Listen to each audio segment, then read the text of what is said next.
देखिए, middle east में ना एक बहुत ही अजीब मिलिट्री मूवमेंट हुई है जिसने दुनिया भर में सवाल ही सवाल खड़े कर दिए हैं।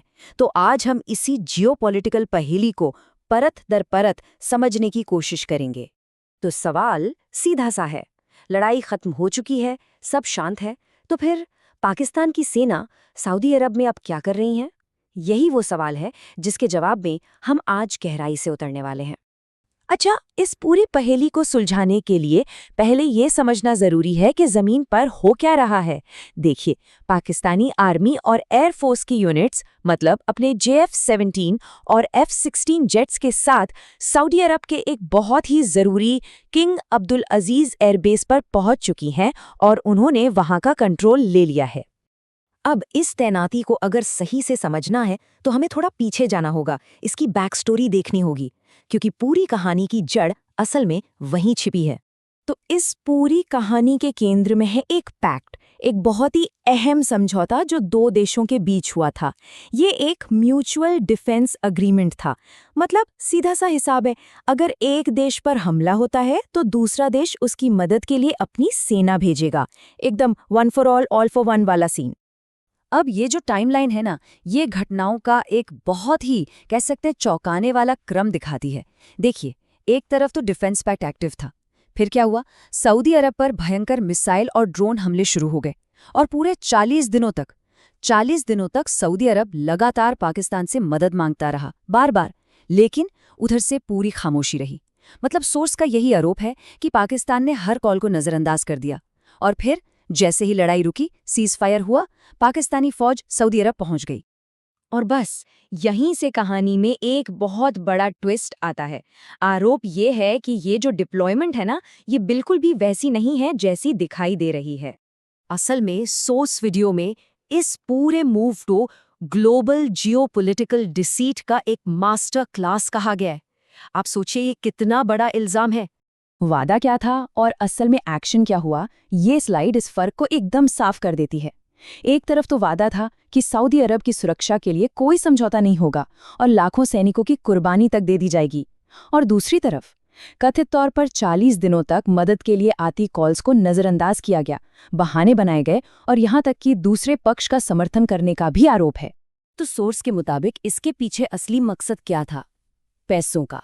इस विश्लेषण का निचोड़ ये है कि ये तैनाती प्रोटेक्शन के लिए नहीं बल्कि प्रॉफिट के लिए की गई थी। प्लान एकदम सीधा सा था।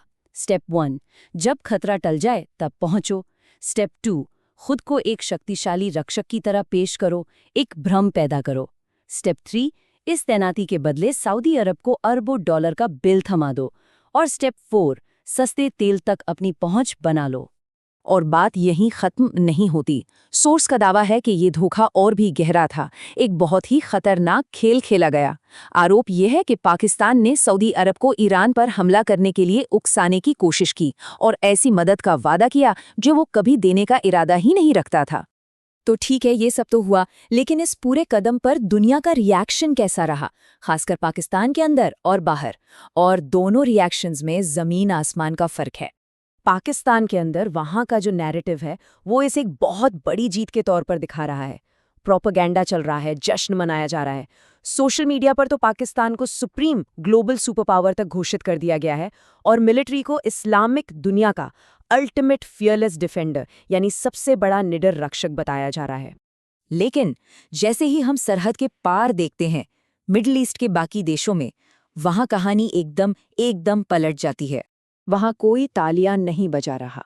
सोर्स के शब्दों में कहें तो वो जयकार नहीं कर रहे हैं, वो उन पर हंस रहे हैं। इस कदम का मजाक उड़ाया जा रहा है। देखिए, सोर्स के मुताबिक सऊदी के आम लोग सोशल मीडिया पर इस तैनाती का मजाक उड़ा रहे हैं। जो रीजनल एक्सपर्ट्स हैं वो इसे सिर्फ फोटो खिंचवाने के लिए एक सस्ता थिएट्रिकल मूव कह रहे हैं। और हद तो तब हो गई जब सट्टेबाजों ने इस बात पर दाव लगाना शुरू कर दिया कि अगर लड़ाई फिर से शुरू हुई तो पाकिस्तान का कौन सा जेट JF-17 या F-16 पहले मैदान छोड़कर भागेगा। चलिए, अब इस विश्लेषण के आखिरी हिस्से पर आते हैं। इस तैनाती के अनपेक्षित परिणाम, वो नतीजे जो शायद सोचे भी नहीं गए थे। सोर्स का तर्क ये है कि इस कदम से पाकिस्तान अपने ही घर में मिलिट्री के लिहाज से कमजोर हो गया है। मतलब अपने सबसे ज़रूरी सैन्य असासे को बाहर भेजकर एक तरह से खुद को एक्सपोज कर दिया है।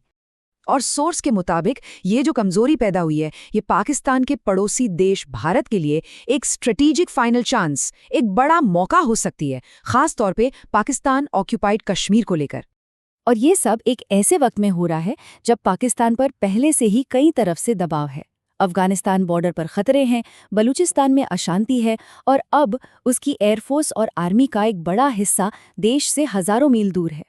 तो हम घूम फिर कर वहीं आ जाते हैं जहां से हमने शुरू किया था, एक ही सवाल के साथ कि ये जो कुछ भी हुआ है, ये ताकत का एक सोचा समझा प्रदर्शन है या फिर कमजोरी का एक हताश संकेत।